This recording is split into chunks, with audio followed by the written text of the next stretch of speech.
శాసన మండలిలో నిరుద్యోగ పట్టభద్రుల సమస్యలపై గలం వినిపించేందుకు బీజేపీ అభ్యర్థికి మద్దతు తెలుపుతున్నామని వరంగల్, నల్గొండ, ఖమ్మం జిల్లా పట్టభద్రులు మొదటి ప్రాధాన్యత ఓటు వేసి గెలిపించాలని రాజ్యసభ సభ్యుడు కె లక్ష్మణ్ తెలిపారు.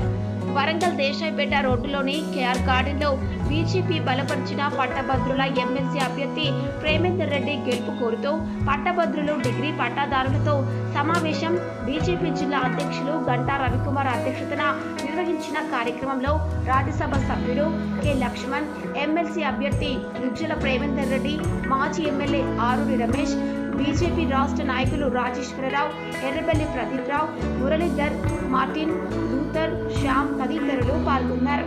సందర్భంగా కె లక్ష్మణ్ మాట్లాడుతూ శాసన మండలిలో నిరుద్యోగ పట్టభద్రుల సమస్యలపై గలం వినిపించే బీజేపీ అభ్యర్థికి మద్దతు తెలుపుతున్నామని, పట్టభద్రులంతా సిద్ధంగా ఉన్నారని అన్నారు. వరంగల్, నల్గొండ, ఖమ్మం జిల్లా పట్టభద్రుల మద్దతు ఇవ్వనున్నట్లు ఆయన తెలిపారు. ఈ ఉప ఎన్నికలు ఖచ్చితంగా బీజేపీ ఖాతాలో వేసి బీజేపీని బలోపేతం చేసి మోదీకి ఉన్నటువంటి అనుకూల ప్రపంచాన్ని తెలంగాణ సైతం అధీనం కాదని నిరూపించి మేధావులు, ఈ యొక్క విద్యావంతులు మోదీ గారికి వెన్నుదన్నాలు ఇస్తారని కోరుకుంటూ ఈ అవకాశం ఇచ్చిన అందరూ కూడా first preferential vote serial number 1 Revanth Reddy గారు కాబట్టి ఒక అంకె రాసి ఆ కమలం పువ్వు ఉండదు, గుర్తుండదు.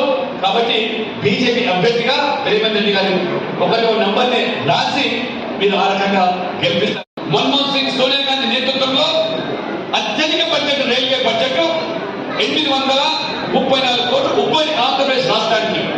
రైల్వేస్ పట్ల మీకు ఉన్నటువంటి ఆ యొక్క చిత్తశుద్ధి మోదీ ప్రభుత్వం మొన్న పార్లమెంట్ లో చివరి బడ్జెట్ లో కేవలం తెలంగాణకు మాత్రమే 571 కోట్ల రూపాయలు రైల్వే కోసం బడ్జెట్ కేటాయించిందంటే తెలంగాణలో పెద్ద ఎత్తున ఇవాళ బీజేపీ ఎమ్మెల్యేలు, ఎంపీలు ఈ ఉమ్మడి 3 జిల్లాలో ఒక్క ప్రజాప్రతినిధి లేకుండా ఇవాళ ఈ జిల్లాలకు సంబంధించి ఒక ఎయిమ్స్ ఇచ్చింది మోదీ ప్రభుత్వం. ఒక ట్రైబల్ యూనివర్సిటీ, ఆదివాసుల యొక్క ఆరాధ్యమైనటువంటి సమ్మక్క సారక్క పేరు మీద ఒక గిరిజన యూనివర్సిటీ ఇచ్చింది ఇవాళ నరేంద్ర మోడీ ప్రభుత్వం. అంతేకాదు ఇవాళ ఈ యొక్క హన్మకొండలో, వరంగల్లో ఏ రకంగా రైల్వే యొక్క మరి వ్యాగన్ మ్యానుఫ్యాక్చరింగ్ యూనిట్ స్థాపించి ఏ రకంగా ఇవాళ ఈ ప్రాంత ప్రజలు ఆదుకుంటా ఉన్నారు.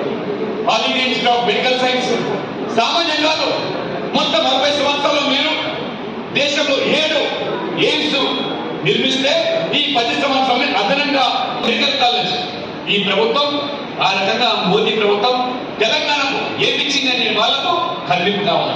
పాఠాలో కేంద్రం యొక్క పన్నుల వాటాలో రాష్ట్రానికి ఏమిచ్చింది అంటున్నారు. ఉమ్మడి రాష్ట్రంలో యూపీఐలో మీరు 1,30,000 కోట్లు ఇస్తే తెలంగాణ 45,000 కోట్లు మాత్రమే దక్కితే మీ హయాంలో. ఇవాళ మోదీ గారి నేతృత్వంలో కేవలం తెలంగాణకు మాత్రమే అట్లా వారికి ఉన్నటువంటి చిత్తశుద్ధి. మీరు ఆలోచన ఇవాళ దేశవ్యాప్తంగా కొత్తగా 7 ఐఐటీలు, 7 ఐఐఎంలు, 15 ఎయిమ్స్, 390 యూనివర్సిటీలు కొత్తగా ఈ 10 రాష్ట్రాల్లో నెలకొల్పినట్టే విద్యారంగం పట్ల, విద్య పట్ల ఈ ప్రభుత్వానికి ఉన్నటువంటి చిత్తశుద్ధి.